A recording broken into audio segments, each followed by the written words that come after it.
Coaching institute, ambition coaching institute, Tandoor वाले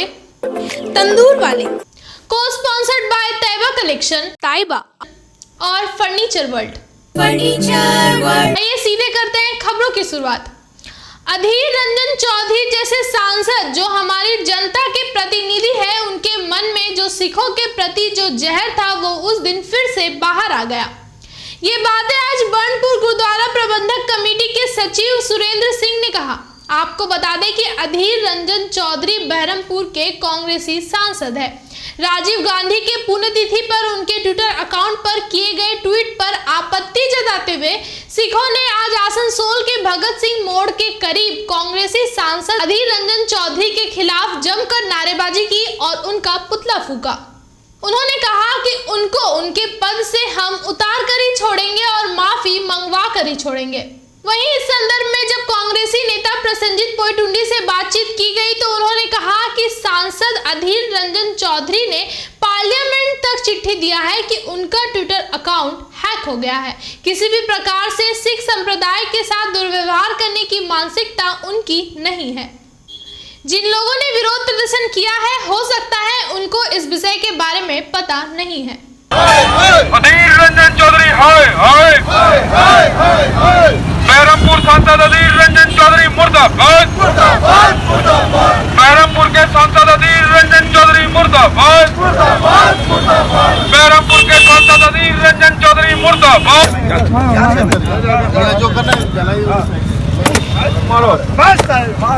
चलो उधर ले जाएगा 2.5 मारिए और मारो, जूता मारो थाला को।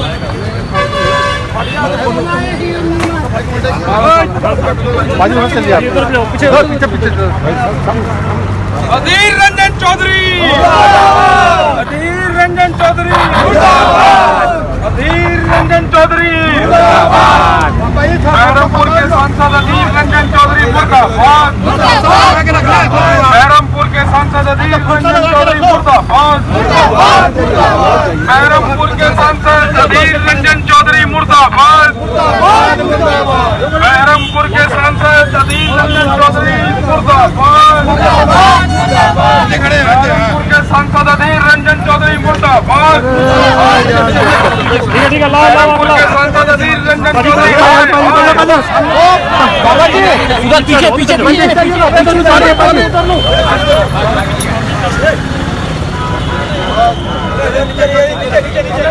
अरे नीचे छोड़ दो।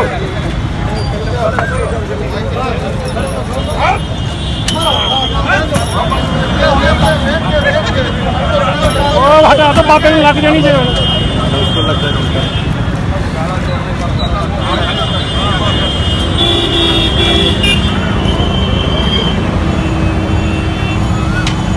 आप लोगों ने आंदोलन किया। आज हम लोग का आंदोलन जो था गुरुद्वारा प्रबंधक कमेटी बर्नपुर और हमारे पश्चिम बंगाल की सिख अवाम की तरफ से था, जो हमारे बहरमपुर के सांसद अधीर रंजन चौधरी जी ने 21 मई को दिन, जिस दिन हमारे पूर्व प्रधानमंत्री राजीव गांधी का जिस दिन पुण्यतिथि थी, उस दिन उन्होंने लगता है कि राजीव गांधी को आत्मा को खुश करने के लिए या कांग्रेस पार्टी को फिर से जागरूक करने के लिए जो सिख विरोधी बयान उन्होंने अपने ट्विटर हैंडल पर दिया कि जब एक बड़ा ब्रिज गिरता है तो धरती पे कंपन होती है। ये जो बयान 1984 में जब हमारे भूतपूर्व प्रधानमंत्री इंदिरा गांधी जी की मौत हुई थी, तब राजीव गांधी जी ने दिया था। उस वक्त इस बयान को लेकर लोगों ने जो उत्पात भारतवर्ष की धरती पे किया था, जिसका परिणाम आज हमारे सामने है और सारे भारतवर्ष ने देखा था कि करीब 30,000 सिखों को उस टाइम उस बयान को मद्देनजर रखते हुए लोगों ने भड़काया। जो राजीव गांधी ने 30,000 सिखों का उस टाइम कत्ल किया गया था। दोबारा उसी बयान को फिर से जो अधीर रंजन चौधरी जैसे सांसद जो हमारी जनता के प्रतिनिधि है, उनके मन में जो सिखों के प्रति जो जहर था वो उस दिन फिर से बाहर आ गया कि वो चाहते थे कि दोबारा फिर से क्या वो 1984 को दोबारा फिर दोहराना चाहते हैं। इसलिए हम चाहेंगे कि आज मीडिया के मार्फत से हमारे देश के महामहिम राष्ट्रपति जी और हमारे लोकसभा के सांसद और भी जितने हमारे प्रतिनिधि जनता के सांसद हैं, कम से कम इसका विरोध करें और ऐसे सांसद को इस पद से उतारे कि जो एक कम्युनिटी को टारगेट करके इस तरह का गंदा बयान देते हैं कि दोबारा फिर से दंगा भड़काने की क्या कोशिश। কিসের ব্যাপারে করেছে ঠিক বুঝলাম না, কোন একটা টুইট নিয়ে হতে পারে। এটা তো অধীর রঞ্জন চৌধুরী মহাশয় আমাদের নেতা, উনি তো এটা তদন্তের জন্য পার্লামেন্টে পর্যন্ত চিঠি দিয়েছেন এবং ওনার টুইটার অ্যাকাউন্ট হ্যাক হয়েছিল, এটার একটা অভিযোগ উনি জানিয়েছেন, সেটা তদন্ত চলছে। আর যিনি বা যারা করেছেন তারা হয়তো সেই বিষয়গুলো জানেন না, তাই তারা হয়তো করেছেন। কালকেই ওনাকে দেখলাম, ওনাদের নেতৃত্বে যিনি ছিলেন দেখলাম, তো ওনাকে দেখলাম কালকেই মলয়বাবুকে খুব ফুলের তোড়া দিচ্ছে। তো হতে পারে যে মলয়বাবু হয়তো বলেছে, দেখ রে এরকম একটা ইস্যু আছে, রাস্তায় নেমে পড়, কংগ্রেসকে কিছু গালাগালি দেয়। এই জন্য হতে পারে যে উনি কারোর প্রতি উদ্বুদ্ধ হয়ে গিয়ে হয়তো করেছেন। কারণ অধীর রঞ্জন চৌধুরীর কোনোরকম কোনো মানসিকতা শিখ সম্প্রদায়ের প্রতি দুর্ব্যবহার করার মতো নেই। আর এটার জন্য যে অফিসিয়ালি তদন্তের জন্য, সেটা আপনারাও মিডিয়া বন্ধুরা দেখেছেন যে অফিসিয়ালি তদন্তের জন্য উনি চিঠি করেছেন যে ওনার টুইটার হ্যান্ডেল হ্যাক হয়েছে, ওনার টুইটার হ্যান্ডেল থেকে কেউ উল্টোপাল্টা পোস্ট করেছে। সেটা থেকেই তো স্পষ্ট যে ওনার নাম, মানে উনি কোনো ইন্টেনশনালি করেননি, এটা কেউ মানে দুষ্প্রয়োগ করেছে ওনার টুইটারটা, এটাই। আপনার নামটা? আমার নাম প্রসেনজিৎ চ্যাটার্জি, संपादक पश्चिमबंग कांग्रेस। ज्ञात हो कि रेलवे द्वारा लोगों को दिए गए नोटिस का आज आखिरी दिन है। इसी के तहत आज कई लोगों को रेलवे का क्वार्टर छोड़कर जाते हुए देखा गया। वहीं आपको बता दें कि कल रेलवे द्वारा डॉक्टर जी.आर. मित्रा रोड यानी कि स्टेशन रोड में अवैध रूप से मौजूद दुकानों को कल तोड़ दिया गया। बारिश का दिन आता है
कई दिनों से हो रही पानी की समस्याओं के समाधान के लिए आज आसनसोल दक्षिण विधायिका अग्निमित्रा पॉल पीएचई दफ्तर पहुंची।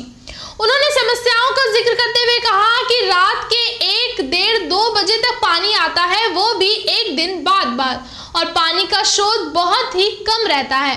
वहीं उन्होंने तृणमूल कांग्रेस की ओर निशाना करते हुए कहा कि माननीय मुख्यमंत्री इतना बड़ा बात बोलती है और थोड़ा सा पानी ये भी नहीं दे सकते हैं।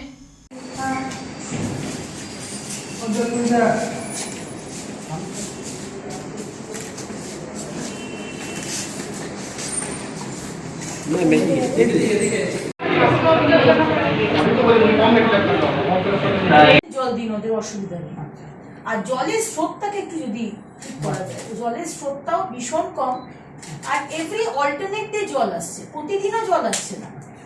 এইটা গরমকালে যদি অল্টারনেট ডে জল আসে তো সমস্যা আছে। দেখেছি নতুন প্রজেক্ট কিছু আছে, সেগুলো এখন এটা কোন এটা নসমুদ্র মানে কি কোন ব্লক হচ্ছে এটা? ব্লক না, এটা কর্পোরেশনের এই নসমুদ্র 57 ওয়ার্ড নাম্বার 57 উমরপুর ব্রিজটা, রেলওয়ে ব্রিজটা হচ্ছে তার বাদিকে যেটা ভীষণ রকম সমস্যা। এবং বহু জায়গায় বলেছি, কর্পোরেশনকেও মেয়র সাহেবকে বহুবার বলেছি, কাজ হয়নি। আজকে পিএইচই ডিপার্টমেন্টে এলাম, কারণ কি কদিন যাবত আমাদের নরসমুদা বলে আমাদের যে এলাকা আছে, আমার এলাকার মধ্যে পড়ে, আমার বিধানসভায়, সেখানে বয়স্ক মানুষরা আমাকে ফোন করছে, দিদি রাত্রির 1টা, 1:30, 2টো, কোনো টাইমের ঠিক নেই, সেই সময় জল আসছে। আচ্ছা, আপনারা কোথাও শুনেছেন যে রাত্রি 1:30টার সময় জল আসে? লোকে যখন জেগে থাকে তখন মানুষ জল দেয়। 1:30, 2টো একটা মানুষের জল দেওয়ার একটা সময়, তাও জল আসছে একদিন বাদ। আজকে মানুষ যদি জল না পায়, চান করারও জল ছেড়ে দিলাম, অন্তত খাবার জলটা তো লাগবে। আজকে আদিবাসী পাড়া, বটথল, ভালুকজোর, সেখানে জলই পাচ্ছে না। কিলোমিটারের পর কিলোমিটার মা বোনেদের হেঁটে গিয়ে জল আনতে হচ্ছে, খুব কষ্টের মধ্যে। কখন রান্না করবে, কখন বাচ্চাকে দেখবে, কখন শ্বশুর শাশুড়িকে খেতে দেবে, তারা নাজেহাল। আর আমি গেলে আমাকে এই কথাগুলো শুনতে হয়। আমি তাই জন্যই আজকে এখানে এসেছিলাম। আমি রিকোয়েস্ট করেছি, উনি বলছেন উনি নতুন এসেছেন। আরেকজন ইঞ্জিনিয়ার, তার সাথেও কথা হলো, উনি বলছেন উনিও নতুন এসেছেন বর্ধমান থেকে। দেখুন, আমরা চাই, মাননীয় মুখ্যমন্ত্রী তো বলেন যে মোড়ে মোড়ে উন্নয়ন দাঁড়িয়ে। বিশাল উন্নয়ন তো আমরা চাইছি না, বেসিক জল চাইছি। মাটি মানুষের সরকার যদি মানুষকে জলটুকু না দিতে পারে, এত বড় বড় কথা বলে, তাহলে আর কিসের? কথা না শুনলে আমরা আন্দোলনে নাম। আশ্বাস কি উনি বলেছেন উনি নতুন, উনি ব্যাপারটা দেখে উনি জানাচ্ছেন আমাদের কাছে। দেখুন, আমরা ভালোভাবে রিকোয়েস্ট করতে পারি হাত জোর করে, এরপর যদি উনি কিছু না করেন বা সরকার যদি কিছু না করে, আমরা आंदोलन नाम। वक्त तो चला है एक छोटे से ब्रेक का।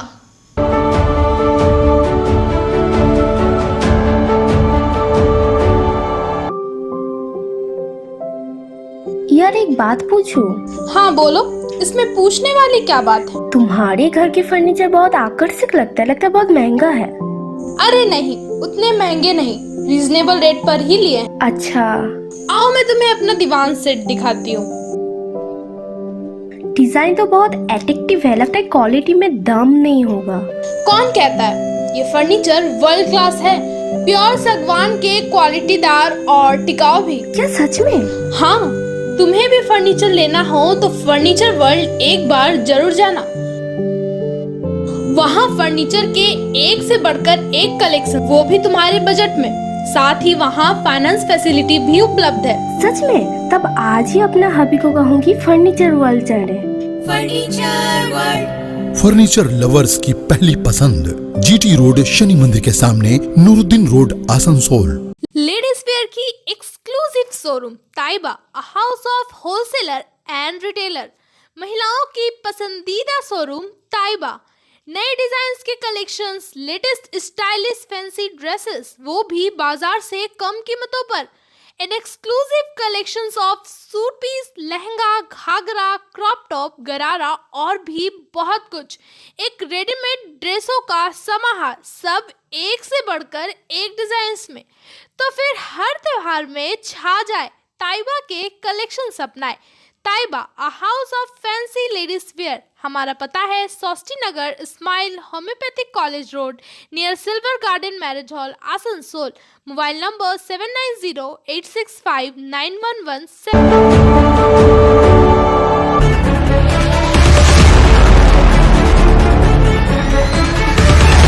क्या आप एसएससी, बैंक, रेलवे, यूपीएससी और डब्ल्यूबीसीएस की कोचिंग करना चाहते हैं? तो आपकी समस्या के समाधान के लिए हम आपके लिए लेकर आए हैं ambition coaching institute under Asansol Ambition education welfare society, जहां आपको मिलेंगे दिल्ली और पटना के बेस्ट टीचर्स। यहाँ आप 2 फ्री डेमो क्लासेस अटेंड कर सकते हैं। ध्यान रहे, हमारे यहाँ एडमिशन शुरू हो चुके हैं और न्यू बैचेस 5 अगस्त से शुरू होने वाले हैं। तो देर किस बात की, आज ही संपर्क करें। हमारा पता है Ambition coaching institute under Asansol Ambition education welfare society, Suryasen park, Kumarpur, opposite Manoj cinema hall, GT road west, Asansol 713304। Ambition coaching institute के स्टूडेंट्स को कई तरह की फैसिलिटी दी जाती है, जैसे AC rooms, video classes, typing facility, online test series and free library facility for students. तो जल्दी से हमारा कॉन्टैक्ट नंबर नोट करें 8207297827।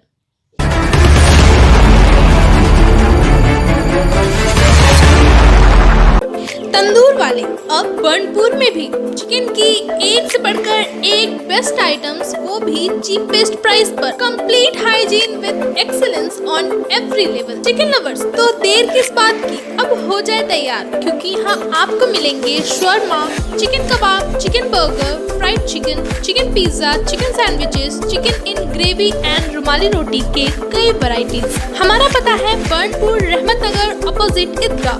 जोमैटो एवं स्विगी पर हम अवेलेबल है और दिए गए फोन नंबर पर डायरेक्ट कॉल करके भी आप ऑनलाइन ऑर्डर बुकिंग कर सकते हैं। तंदूर वाले के फेमस चिकन आइटम्स फ्रेंचाइजी के साथ साथ अब आपके घर पर भी।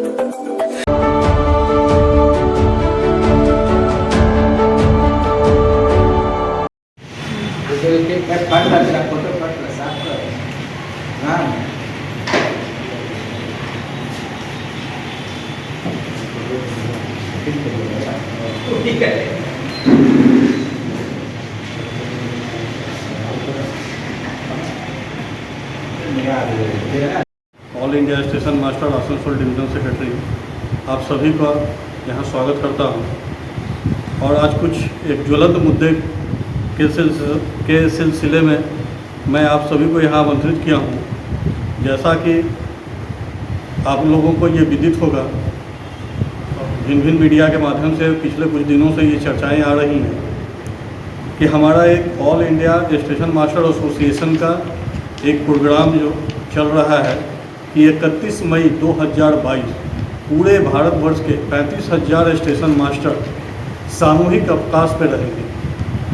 इसका मतलब ये हुआ कि 31 मई को रात 12 बजे से लेकर अगले दिन के रात 12 बजे तक पूरे 24 घंटे भारत के सारे 35,000 स्टेशन मास्टर सामूहिक रूप से अवकाश पर चले जाएंगे। इससे मैं उन भारत में जो हमारे ट्रेन सर्विस यूज कर रहे हैं हमारे जो यात्रीगण हैं उनके लिए से मैं क्षमा प्रार्थी हूँ कि उनके कुछ मुसीबत आएगी, लेकिन हमारी बहुत सारी जो मांगे हैं जिसके लिए हम लोगों ने पिछले 3 सालों से लगभग संघर्ष कर रहा है, जो भी लोकतांत्रिक तरीके थे हमारे उसको हम लोगों ने पूरा किया, लेकिन जो प्रशासन और सरकार है हमारी मांग पे हमारी जो मुद्दे हैं उन पे गौर फरमा नहीं रही है, कुछ गौर कर नहीं रही है। तो वन बाई वन मैं आपको वो मुद्दा बतलाऊंगा जिस मुद्दों के लिए हम लोगों ने काफ़ी संघर्ष किया पिछले 2 सालों में 3 सालों में, लेकिन उस पर कोई भी कार्रवाई नहीं की गई। सबसे पहले जो मुद्दा है जो हमारे स्टेशन मास्टर है, ना सिर्फ स्टेशन मास्टर बल्कि गार्ड ड्राइवर हमारे टीटी भाई लोग जो भी हमारे रनिंग स्टाफ है सारे लोग जब हम नाइट ड्यूटी करते हैं रात 10 बजे से लेकर सुबह 6 बजे तक हमको रात्रि भत्ता नाइट ड्यूटी अलाउंस दिया जाता था, लेकिन 2020 कोरोना को बहाना बनाकर ये नाइट ड्यूटी हमारी बंद कर दी गई। जब हम नाइट ड्यूटी करते हैं तो उस दौरान हमें बहुत सारी कठिनाइयों का सामना करना पड़ता है जिससे हमारे शारीरिक रोग उत्पन्न होता है। तो ये आज से नहीं, हमारा ये पार्लियामेंट में एक बिल पास हुआ था जिसके द्वारा ये अलाउंस हम लोगों को दिया गया। और भारत की जो न्याय व्यवस्था है उसमें कहीं ऐसा कहा जाता है कि जब कोई भी कानून सरकार पार्लियामेंट में पास करती है तो उसको एबोलिश उसे रद्द करने का अधिकार सरकार सिर्फ पार्लियामेंट के द्वारा ही वहाँ जो है पास कराकर ही ख़त्म कर सकती है। लेकिन ये सरकार 2020 में कोरोना को बहाना बनाकर उसे रद्द कर दी और आज एक उसने बीच का रास्ता निकाला कि 43,600 से जिनकी बेसिक कम होगी उनको ही रात्रि भत्ता दिया जाएगा। 43,600 से ऊपर जो लोग होंगे, जो भी हमारे स्टाफ है चाहे वो किसी कैडर से हो, उनकी रात्रि भत्ता को रोक दिया गया।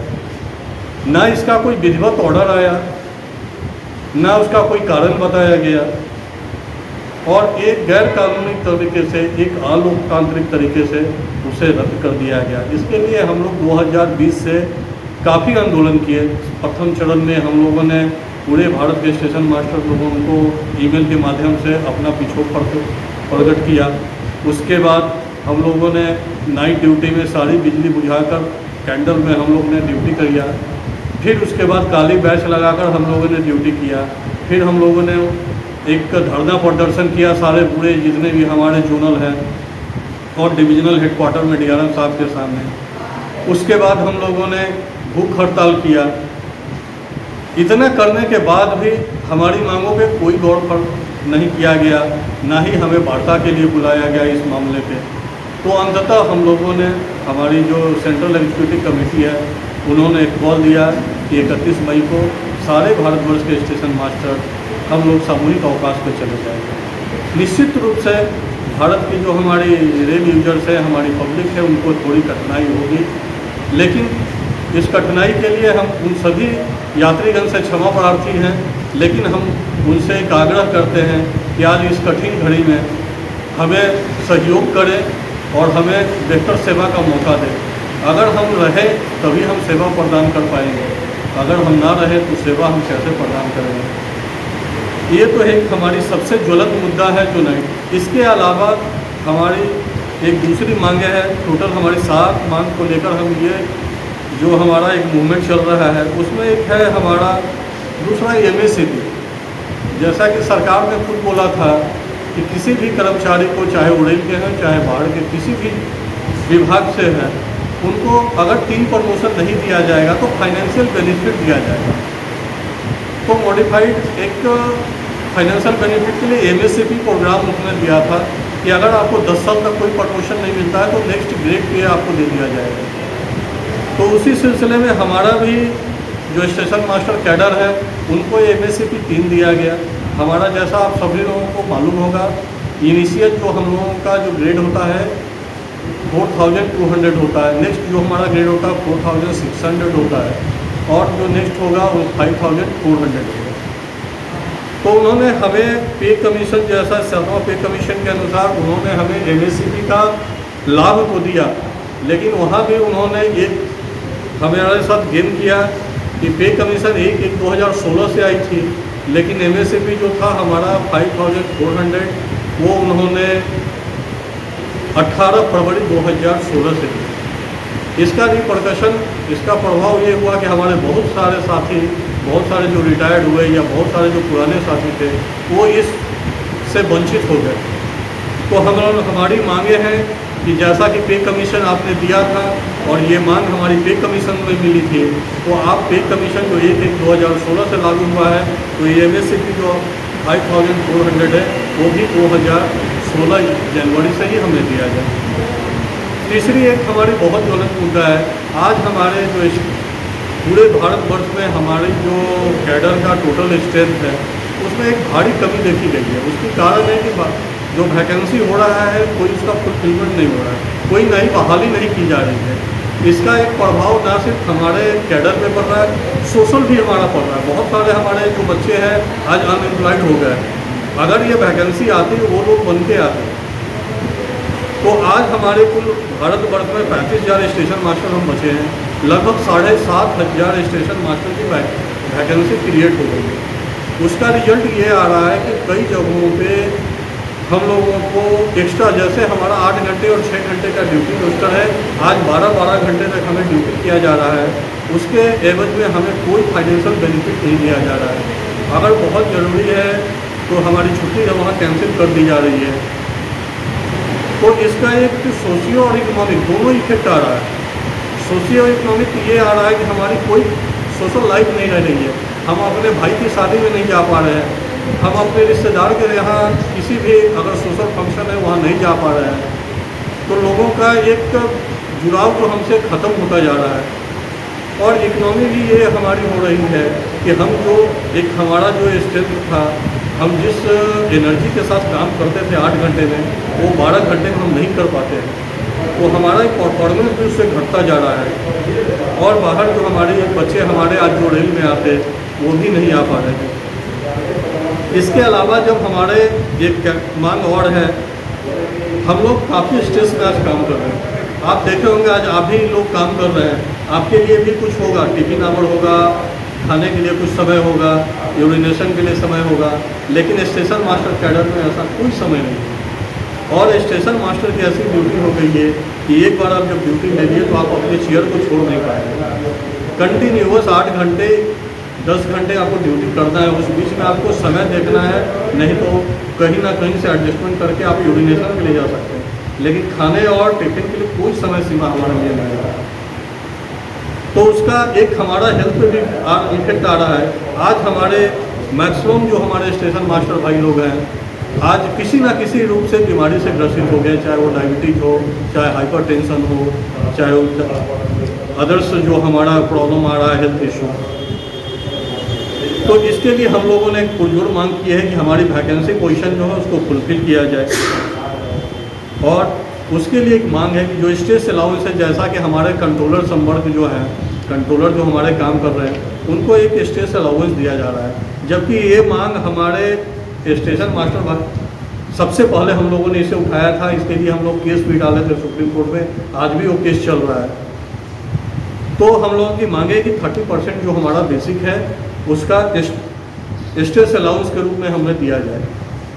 उस पर भी सरकार की तरफ से अभी तक कोई भी कुछ हम लोगों को एक जो होना चाहिए कि हम हाँ ये करेंगे नहीं करेंगे, कोई सुझाव नहीं आ रहा है।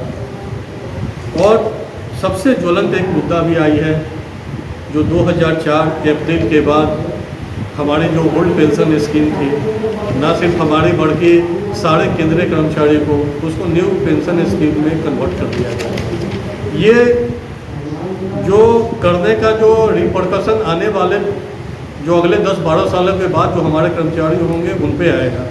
जैसा आप सभी लोगों को पता होगा, ये जो हमारा जो पैसा है न्यू पेंशन में, ये शेयर मार्केट में जा रहा है। सपोज कल किसी तरह कुछ इकोनॉमी हमारा कोलैप्स कर जाती है, जैसा अभी श्रीलंका में आपने देखा इकोनॉमी कोलैप्स कर गई, तो आप आज मान लीजिए कि इकोनॉमी कोलैप्स करती है, सरकार इसकी कोई गारंटी नहीं दे रही है कि मान लीजिए हम कल इकोनॉमी हमारी कोलैप्स करती है, शेयर मार्केट कोलैप्स करता है, तो जो उस समय हमारे कर्मचारीगण रिटायर्ड होंगे, सेवानिवृत्त होंगे, उनकी सोशल सिक्योरिटी क्या रहेगी, उनको कितना लमसम दिया जाएगा? क्योंकि शेयर मार्केट जब कोलैप्स होगा तो उनके पास तो कोई ऑप्शन नहीं रहेगा। तो इसके लिए हम लोगों ने, ना सिर्फ हम लोग, पूरे भारतीय रेल और हमारे जो स्टेट कर्मचारी हैं, सब लोगों ने ये डिमांड कर रहे हैं कि हमें ओल्ड पेंशन स्कीम में दिया जाए। और जैसा कि अभी हमारे राजस्थान सरकार ने किया भी है, तो जब राजस्थान सरकार कर रही है तो हमारी केंद्रीय सरकार इस बात को क्यों नहीं करेगी? इसके सिलसिले में भी हम लोगों ने कई चरण में हमारी वार्ता हुई है, लेकिन कोई सार्थक वहाँ से अभी तक पहल नहीं हुआ है। और जैसा कि आपको सर्वविदित होगा कि पूरे भारतवर्ष में जो हमारी है, एक एक करके सारी संस्थाएं प्राइवेटाइज कर दे जा रही है, आउटसोर्सिंग होता जा रहा है। आउटसोर्सिंग होने से ये होगा कि हमारे देश में आज भी कोई न्याय जो प्रणाली है वो कोई हार्ड एंड फास्ट नहीं है। आप रूल तो बनाते हैं लेकिन उसका इम्प्लीमेंटेशन हो नहीं पाता है। तो जो हमारा शोषण होगा उसकी जवाबदेही कौन लेगा? आप आउटसोर्सिंग करें, हमें कोई परवाह नहीं, आप देश के कल्याण के लिए जो भी कदम करें हम तैयार हैं, लेकिन हमारी जो शोषण होगा, जो कर्मचारियों का शोषण किया जाएगा प्राइवेट पार्टी की तरफ से, उसके लिए जिम्मेवारी कौन लेगा? तो ये सब 7 मांगे हमारी हैं। इस मांग के लिए हम लोगों ने पिछले 2 से 3 सालों में हम लोगों ने काफ़ी मेहनत किया। जो भी लोकतांत्रिक तरीका हो सकता था जिससे हमारी काम ना रुके और हमारी बात भी पहुँचे, हम लोगों ने सारा कुछ उस फंडे को अपनाया। लेकिन ये सरकार और ये एडमिनिस्ट्रेशन उस पर कुछ भी गौर फरमाने को तैयार नहीं थी। अंततः हम लोगों ने ये निर्णय लिया कि अब बहुत हुआ, अब हम लोग फाइनल लड़ाई के लिए तैयार हो। तो इसी के साथ आप सभी का धन्यवाद। और हमारे जो जोनल सेक्रेटरी हैं वो थोड़ा प्रकाश डालेंगे इसी बिंदु पे। आपका नाम बोलिए। 31 तारीख को सुबह से होगा। 31 तारीख के रात 12 बजे से। रात 12 बजे से सुबह, ये ऑल इंडिया अगले दिन 12 बजे, मतलब 24 घंटे का पूरा है। मैंने 1 तारीख को जाएगा क्या? हाँ, 1 तारीख को जाएगा। हाँ, मैंने 1 तारीख को पूरा दिन हो रहेगा। 1 तारीख नहीं, 31 तारीख। 31 तारीख को 12 बजे रात से होगा। हाँ, 31 तारीख मतलब हमारे यहाँ 31 तारीख को दिन 30 तारीख का जो रात होता है ना, रेल में 30 तारीख को रात को 31 मानते हैं। दूसरा चीज बताइए ना कि आपका जो रिक्त स्थान है खाली कितना है? 7,500 आ जाए। 7,500 जरूरत जरूरत है ना? हाँ, मैंने खाली है जगह। खाली जगह। ऑल इंडिया स्टैक है ना आपका? हाँ जी। 7,500। आपका नाम बोल दीजिए। मेरा नाम धर्मेंद्र कुमार है, divisional secretary all India station master association. आज के लिए खबरों में बस इतना ही। अपने आसपास की ताज़ा खबरों को जानने के लिए हमारे चैनल को जरूर सब्सक्राइब करें और नोटिफिकेशन के लिए बेल आइकन को दबाना ना भूलें। धन्यवाद।